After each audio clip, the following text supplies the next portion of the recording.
Hello, everybody, and welcome to this week's episode of The Awesome with Cody.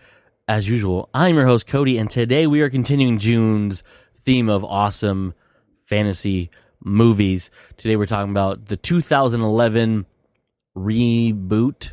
Can't really call it a remake because it's not the same movie. Conan the Barbarian, featuring Jason Momoa.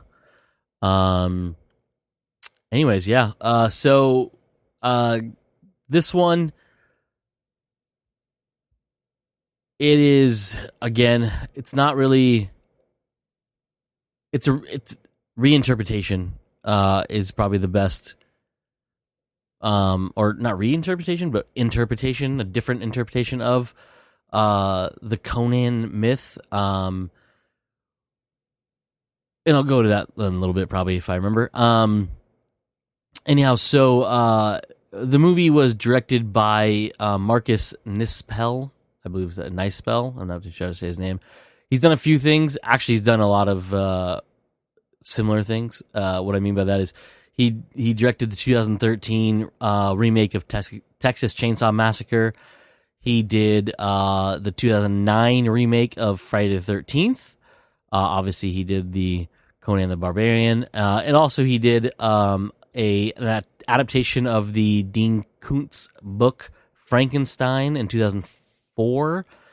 And then he made a movie called Pathfinder, which is very similar to Conan. I mean, not that it's like the same thing or whatever, but it's one of those violent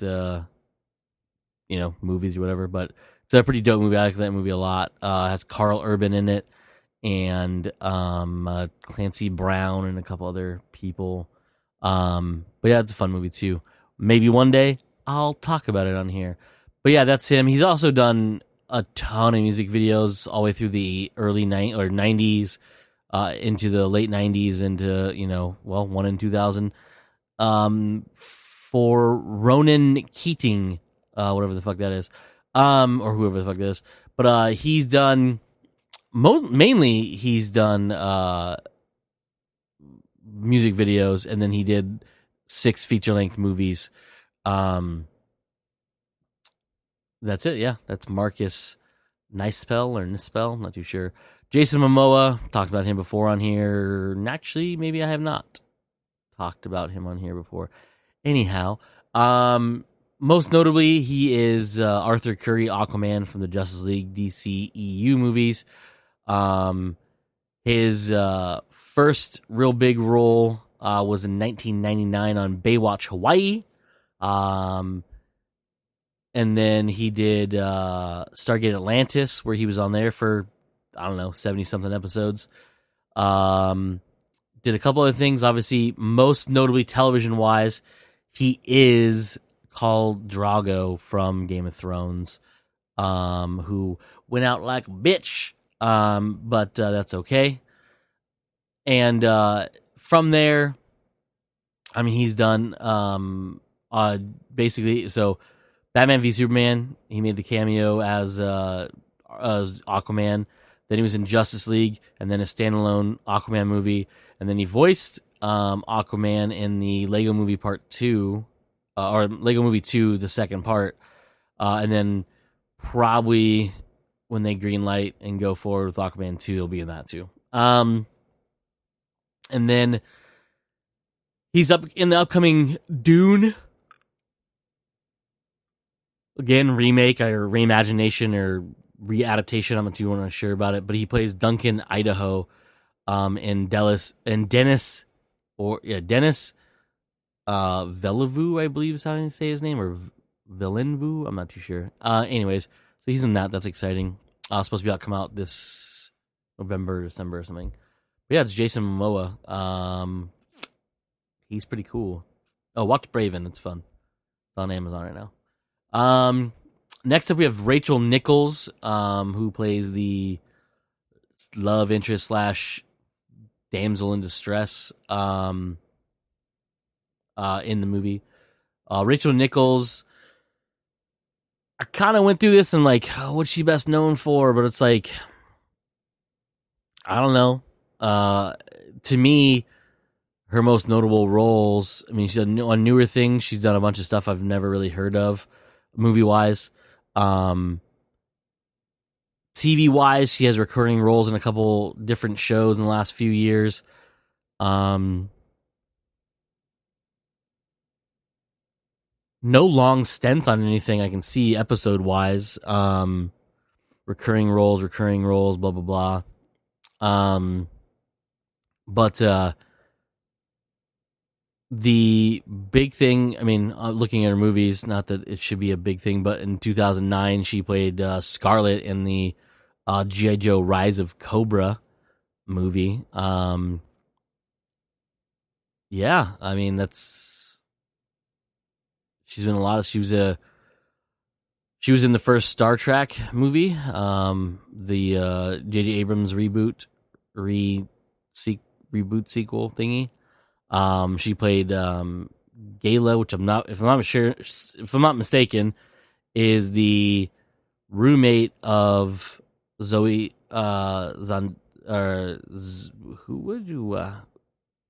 who's in that one? Play Gamora. I can't think of her name. Zoe Zendala? No, not Zendala. Yeah, Saldina. I don't know how to say her name. Right. I want to say that's who Rachel Nichols is, her roommate, the one that James T. Kirk is boning, and he hides under her bed. She's green, right? Purple. Can't remember what color her skin was. Does not tell me. Orion. There we go. Hold on. Green. I was right. Anyhow, that's Rachel Nichols. She's been in a bunch of things. Amityville Horror with Ryan Reynolds. Charlie Wilson's War. Conan the Barbarian. Yeah, that's it. It's Rachel Nichols. Then we have the movie's bad guy, played by Stephen Lang. Plays Kalar Zim, as everyone calls him, Zim or Zyme. I think it's Zim. He is most notably known for his role as the bad guy in James Cameron's Avatar movie, which I think he's actually going to make an appearance in the second and third one. Not too sure how that works out, but whatever. TV-wise, he's done a bunch of stuff. I've never seen it, but something called Crime Story. He did 26 episodes back in 1986 to 1988. Like I said, I don't know what that is, but it's there. He's done a ton of movies. I mean, just so many movies. He's also done a lot of audiobooks. Done a couple of he did a couple of Joe Hill books. He did Heart Shaped Box, if I'm mistaken. He did a couple of the short stories. He did another big one too. Doesn't matter. He's done a bunch of audiobooks. But yeah, that's Stephen Lang. A lot of people hate him. I don't actually hate him. I actually like him a lot of stuff. And then you have Rose McGowan, who plays his daughter, who is the female antagonist of the movie. She plays a character named Marique, I believe is how they say her name in the movie. Rose McGowan's probably best known for being in Scream. She was in Phantoms, bombing Phantoms, with Ben Affleck. She was in the Grindhouse movies. She was in Machete.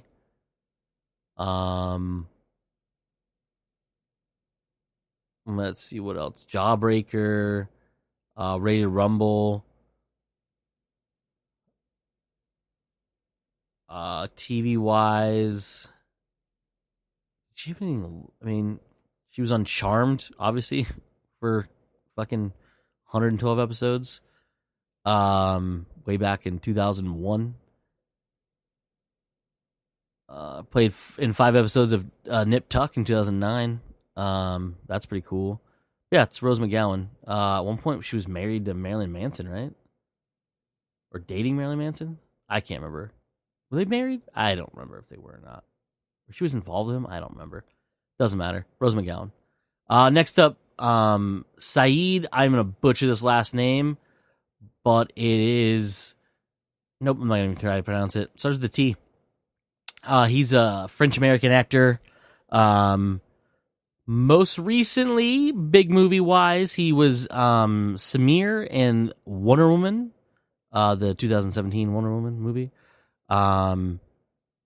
Who was the sniper? Yes. And then after that, he played the Elder in John Wick Chapter 3 Parabellum. He's the dude that commands, spoiler, John Wick to chop off his own finger. So yeah, that's him. He's done a lot of stuff, and a lot of it's in French, so I don't know a vast majority of any of these movies. Handful of American movies. He was also in G.I. Joe Rise of Cobra. He played Breaker. He was in 4 episodes of Lost. He was in The Kite Runner. Yeah, that's it. That's Saeed, that guy's last name. I don't know how to pronounce that. Bob Sapp made a small appearance in this movie. He played a bad guy who got beat up and then mutilated later.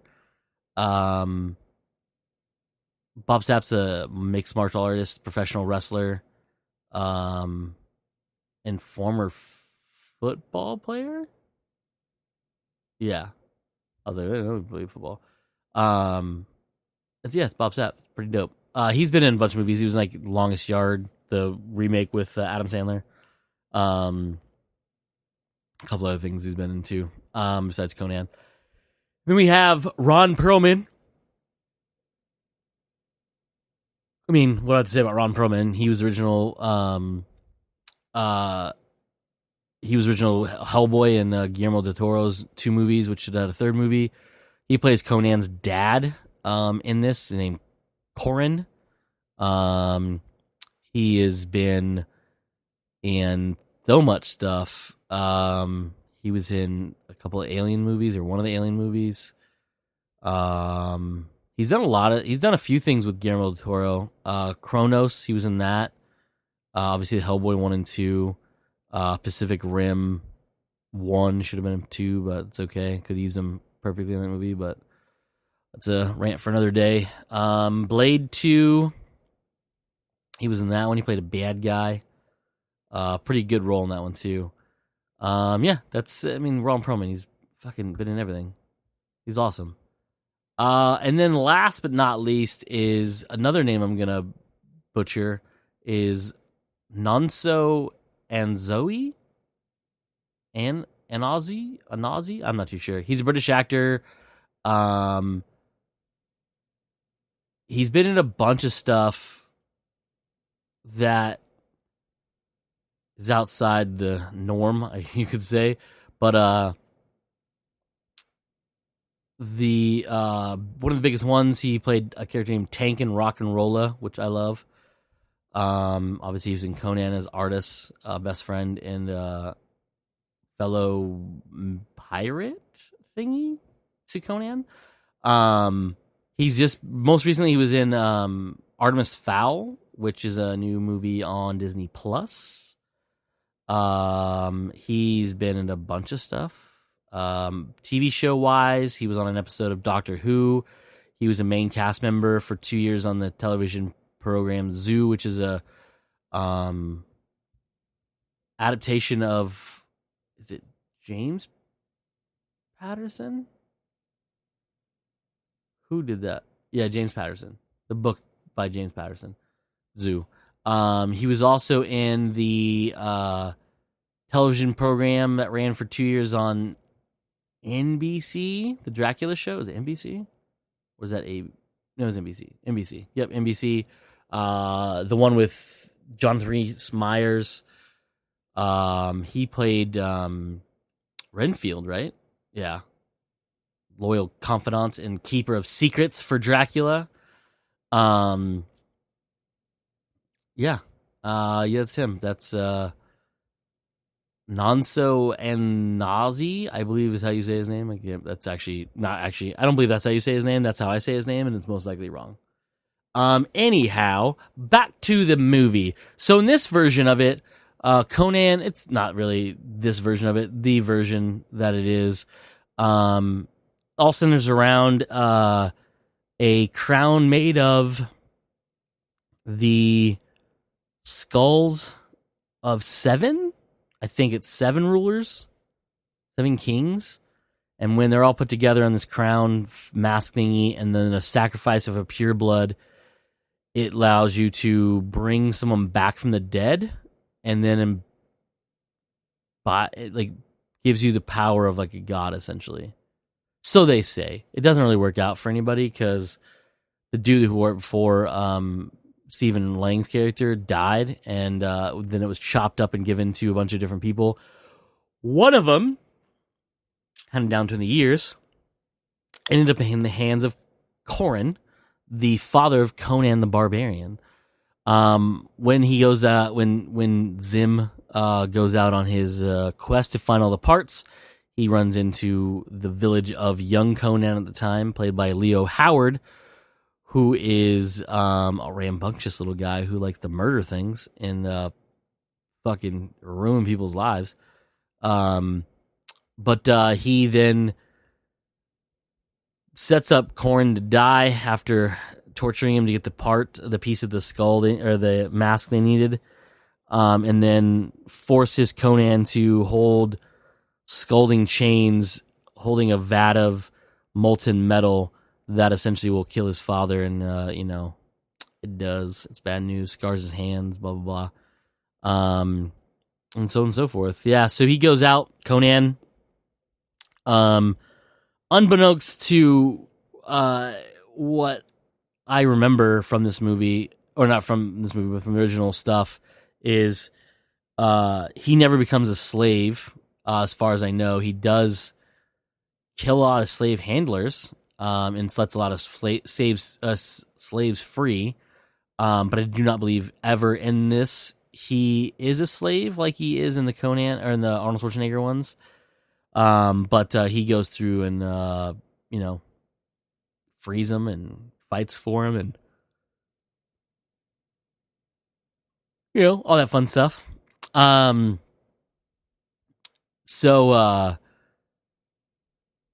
Anyways, he stumbles upon on his search for the people who killed his father, and he runs into Saeed's character, who is being held captive, oddly enough, by the guys who work for Zim. One of them, who is played by, I can't remember. Is that the same one? Yeah, Stephen O'Donnell. Yeah, I didn't mention him. Plays Lucius.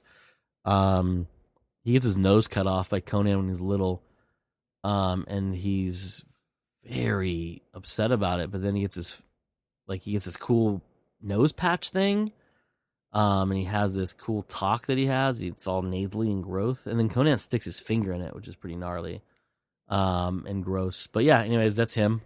And he finds out about this about Zim, and he goes after him. Runs into Rachel Nichols' character, Tamara, who's being basically hunted down by Zim because her blood is pure, and he needs her blood for the sacrifice, and he's going to use her body to resurrect his dead wife and go from there. And Conan saves her. They kind of hit it off. They bang in this cave.